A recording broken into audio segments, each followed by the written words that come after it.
হাসান বসরি রহমাতুল্লাহ আলাইহি একদিন নামাজের মুসল্লা বিছাইলেন পানির উপরে, নামাজ পড়তেছেন। আর উনার শেষ বয়সের এক ছাত্রী, নাম হইল রাবিয়া বসরিয়া, উনি দেখলেন উস্তাদ পানির উপরে নামাজের মুসল্লা বিছাইয়া নামাজ পড়তেছে। এই দৃশ্য দেখে উনি খুব মনক্ষুণ্ণ হইলেন যে আমার হুজুর এক কামটা কিতা করলো, এর দ্বারা তো মানুষের, সাধারণ মানুষের ইমান আমলের ক্ষতি হবে। তাই প্রতিবাদ কেমনে করবেন, উনি নামাজের মুসল্লা বিছাই দিছে বাতাসের উপরে। হাসান বসরি নামাজের সালাম ফিরে দেখে রাবিয়া বসরিয়া বাতাসের উপরে। তখন তিনি আরো শরম পাইলেন, দৌড় আমি পানির উপরে বেরিয়ে দিই বাতাসের উপরে। নামাজের সালাম ফিরে বললেন, হযরত, পানির উপরে নামাজ পড়া এটা কোনো ওলির আলামত নয়, কোনো বাহাদুরিও নয়, কোনো বেদাগিরিও নয়। পানির উপরে নামাজ পড়তে পারলে যদি বাহাদুরি হইতো, পানির উপরে নামাজ পড়তে পারলে যদি আল্লাহর ওলি হইতো, যে পানির যত ব্যাং আছে সব আল্লাহর ওলি হয়ে যেত। শূন্যস্থানে নামাজ পড়াটা এটা কোনো ওলির আলামত নয়, এটার মধ্যে কোনো বাহাদুরিও নেই, বেদাগিরিও নেই। শূন্যস্থানে নামাজ পড়তে পারলে যদি কোনো বাহাদুরি হইতো, তাহলে আমাদের দেশের উড়ন্ত সমস্ত পাখি আল্লাহর ওলি হয়ে যেত। এই কথা বলার পরে হাসান বসরি চিন্তা করে দেখলেন রাবিয়া দিয়ে আমার থেকে আরো আগুয়াই, তাই বিয়ার প্রস্তাব দিয়ে দিলেন। বিয়ার প্রস্তাব দিলেন, আসল উদ্দেশ্য আমরা যারা মনে করি বিয়া আনন্দ ফুর্তি, এটা না। এই বিয়ার উদ্দেশ্য হইল, আল্লাহ নবী বলেন কিয়ামতের দিন স্বামী স্ত্রী দুজন যদি জান্নাতি হয়, আল্লাহ বলবেন একজন আরেকজনের আঙ্গুল ধরো, আল্লাহ ধরছি। একজন আরেকজনের চেহারার দিকে তাকাও, আল্লাহ তাকাইছি। আল্লাহ বলবেন হাসি দাও, আল্লাহ হাসি দিছি। জান্নাতের গেট খুলে দিলাম, তোমরা একজন আরেকজনের আঙ্গুল ধরে জান্নাতে চলে যাও। এখন যদি এরকম হয়, আপনার নেকের পাল্লাটা ভারী না হইয়া গুনার পাল্লা বাড়িয়ে গেছে, আর আপনার বউ ওনার নেকের পাল্লা বাড়িয়ে গেছে, গুনার পাল্লা হাতলা। এই অবস্থায় আপনার স্ত্রীকে যদি জান্নাতের একটা টিকিট দেয়, তখন আপনি টিকিট পাইবার কথা না, কিন্তু আপনার স্ত্রীর সুপারিশে আপনাকেও আল্লাহ জান্নাতের আরেকটা টিকিট দিয়ে দিবেন। না হয় আপনার স্ত্রী বলবে, আল্লাহ জান্নাতের টিকিটটা নাও, নিয়ে নাও। বলে কেন? বলে আপনার তো সিস্টেম জোড়া জোড়া জান্নাতে দেওয়া, আমি জোড়া ছাড়া দিতাম কেন, এই সিঙ্গেল টিকিট কেন? বলে তোমার জামাই তো এটা খাসলত বাড়া না। আল্লাহ তাই ফিরত নগে আমি দিতাম না। আল্লাহ তখন বলবেন, এই আমি আল্লাহ, জান্নাতের একটা টিকিট দিয়া ফিরত নন, এত ছোট লোকে খাসলত আল্লাহ নাই,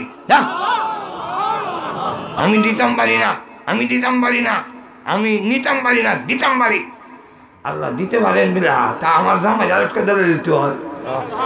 আল্লাহ কতি কথাটা কম এখানে।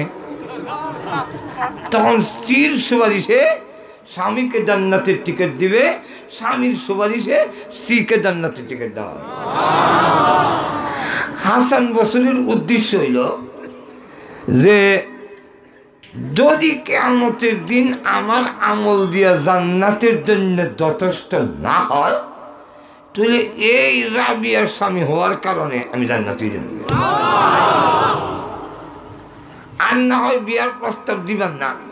এক নম্বর হইল হাসি কালা, দুই নম্বর হইল মানুষের বাড়ির বুয়ার কাম করে, তিন নম্বর হইল আগে একবার বিয়ে হয়েছিল বিধবা। আর হাসি মানে নাকের সেন্টার ঠিক নেই, চুল মুড়া খালা, হায়ের মধ্যে রেল লাইনের মতো হারা, ইমন বেটি কারা বিয়া হলে। যেই মাত্র বিয়ার প্রস্তাব দিলেন, রাবিয়া বসরে কয় আপনার মতো ইমন অলি। হাসান বসরি কিন্তু মদিনায় জন্ম হয়েছে, যদিও বাড়ি বসরা, বিশ্বনবীর আদরের স্ত্রী উম্মে সালমা রাদিয়াল্লাহু আনহার বান্দি ছিল উনার মা। তো উনি যখন কোথাও কোনো কাজে যাইত হাসান বসরিকে দিয়া যাইত উম্মে সালমা রাদিয়াল্লাহু আনহার কাছে। তো বাচ্চা কানলে আমরা একটা মুখের মধ্যে একটা দেয়, এটা যখন শুষনি মোহ একটা দিয়া রাখে বাচ্চাকে না কান্দে। তো উম্মে সালমা রাদিয়াল্লাহু আনহা বুকের মধ্যে শুষনির লাগান বুকে ধরাই দিতেন, কারণ দুধ তো না হই। কিন্তু আল্লাহর কুদরত, হাসান বসরি টান দিতে দেরি হইতো, দুধের জোয়ার হইতে দেরি হইতো না। উনি উম্মে সালমা রাদিয়াল্লাহু আনহার বুকের দুধ পান করছেন। উনার উস্তাদ হইল আব্দুল্লাহ ইবনে মাসউদ, উনার উস্তাদ হইল হযরত আলী রাদিয়াল্লাহু আনহু। সাহাবীদের কাছ থেকে তিনি দ্বীন শিখছেন। অনেক বড় আলেম, এত বড় আলেম, এত বড় আল্লাহর ওলি আপনি। উনার হাসান বসরির পীর হইল হযরত আলী, হযরত আলী রাদিয়াল্লাহু আনহু পীর হইল বিশ্বনবী। এত বড় আলেম, এত বড় পীর, ইমন জামাই কজনে হয়? আজকে বিয়ে হয়ে যাব, তবে 4টা চিন্তায় আমার ঘুমায় না। আমার চিন্তার আগে দূর হয়ে যায়। তোমার আবার কি চিন্তা গো? কয় 1 নম্বর চিন্তা ইমান নিয়ে মরতাম ভারমু কিনা, এই চিন্তায় ঘুমায় না।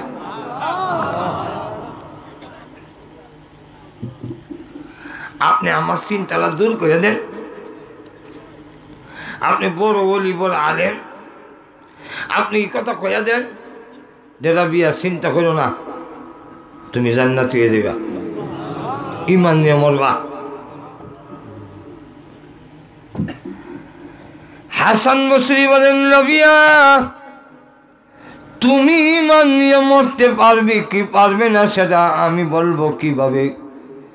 আমি ইমান নিয়ে মরতে পারবো কিনা এই কথা স্মরণ হইলে ওই রাত্রে আমারও ঘুম হয় না। রাত্রে দেখা যায় উনারও চিন্তা আছে, হারলেন না। নম্বর 2, হে আল্লাহর ওয়ালি, কবরে যাওয়ার পরে 3টা প্রশ্ন করা হবে। এই 3 প্রশ্নের জবাব দিতে পারবো কে পারবো না, এই চিন্তায় আমার রাত ঘুম হয় না। আপনি আমার চিন্তাটা দূর করে দেন। হাসান বসরি বলেন, রাবিয়া গো, কবরের প্রশ্নের জবাব তুমি দিতে পারবে কি পারবে না এটা আমি কমু কিভাবে? আমি কবরের প্রশ্নের জবাব দিতে পারবো কিনা এই কথা স্মরণ হইলে ওই রাত্রিতে আমারও ঘুম হয় না। কটা গেল? রাবিয়া বসরিয়া বলেন, হে আল্লাহর ওয়ালি, 2টা চলে গেছে, আরো 2টা বাকি আছে। জবাব দিতে পারলে আজকে বিয়ে হয়ে যাবে। 3 নম্বর চিন্তাটা হলো কিয়ামতের কঠিন ময়দানে 2টা দল হবে, একটা জান্নাতি আর একটা জাহান্নামী। ঘুমাই গেছেন কত দল? একটা দল আর একটা ফারিকুম বিল জান্নাতি ওয়া ফারিকুম ফিস সাঈর।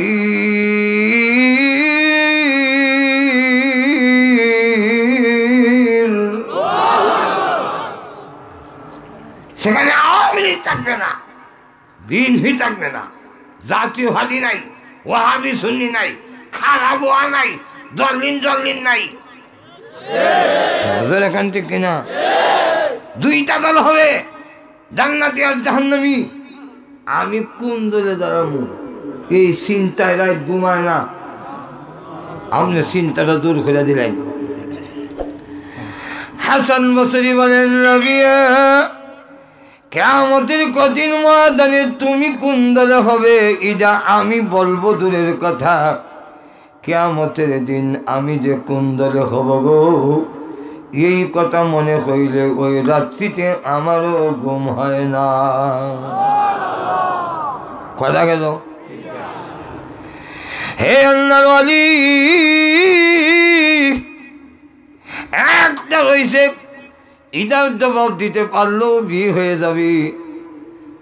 শেষ প্রশ্নটা হইল, শেষ আমার চিন্তাটা, জাহান্নামের আগুনের উপরে নাকি একটা ব্রিজ আছে, চুল থেকে আরো চিকন, খোর থেকে আরো দাঁড়, আমাবস্যার রাত্রির থেকে জায়গাটা আরো অন্ধকার, 30,000 বছরের রাস্তা, নিচে জাহান্নাম, এটা পার হতে পারবো কি পারবো না, এই চিন্তায় রাত আমার ঘুমায় না। আমার চিন্তাটা আপনি দূর করে দিলেন।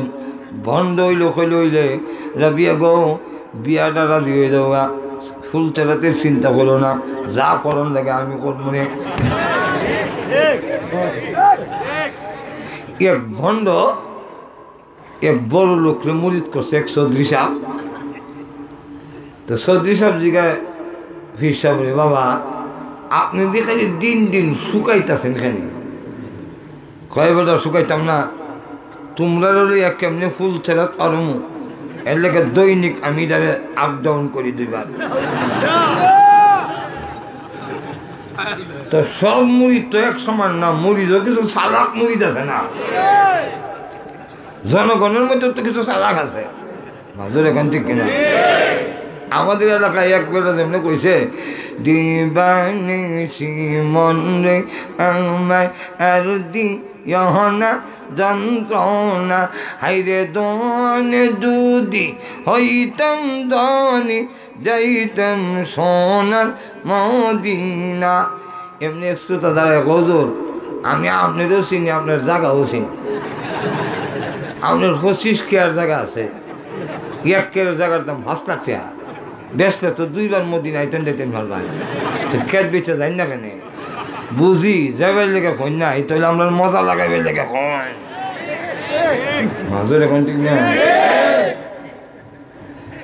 বিশ্বাস কর বাবা, 2 বার আপ-ডাউন করেন এই ব্রিজ, 30,000 বছর রাস্তা, একবার গেলে আবার আইলে 60,000 বছর, আবার গেলে আবার আইলে আরো 60, 1,20,000 বছর রাস্তা আপনি আপ ডাউন করেন।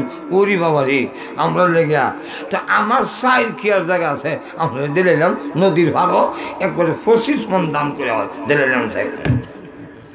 হিসাব যে উদ্দেশ্যে কইছিলাম কাম হয়ে গেছে।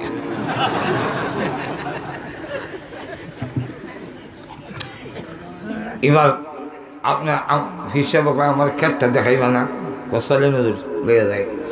এই যে ক্ষেতের আয় সড়কের লাগান তো মুড়া মুড়া, আর একবারে লেবেল না গাতাগাতি। মুড়ির তো যেতেছে এবার অভ্যাস আছে, ভিড়ের তো অভ্যাস নেই। দেখে যেতে হঠাৎ করে গোষ্ঠীতে হয়ে যাচ্ছে ফেল, এমনি তুই আমার কি মুড়ি, আমার ঘরে গা, আমি তো খুঁজে গেছি। এমনি ফিরে কয়, দৈনিক চুল থেকে আরো চিকন ফুল ছেড়ে 2 বার আপ ডাউন করেন, এর ক্ষেত্রে আইল আপ ডাউন করতারেন না, আপনি যে দুকাবার বুঝবার আর বাকি নাই, আপনি অপেক্ষা করেন আইতাছি, বাকি দেও হে ক্ষেত্রে ঢুকাইতে মই যাবে না মাঝের এখন থেকে না। হাসান বসরি বলেন, রাবিয়া ওই রাতের পুলটা তুমি পার হতে পারবে কি পারবে না, আমি বলবো কিভাবে, আমি পার হতে পারবো কিনা গো। এই কথা যেই রাত্রিতে মনে হয়, ওই রাত্রিতে আমারও ঘুম হয় না। রাবিয়া বতিরে বলে, হুজুর শুনেন, ইমান নিয়ে মরতে পারবো কি পারবো না, কবরের প্রশ্নের জবাব দিতে পারবো কি পারবো না, কিয়ামতের দিন জান্নাতের দলে জায়গা হবে কিনা, ফুলতেরাতের ওল্ডা পার হতে পারবো কি পারবো না, এই চিন্তায় রাত দিন 24 ঘন্টা আমি এত চিন্তিত।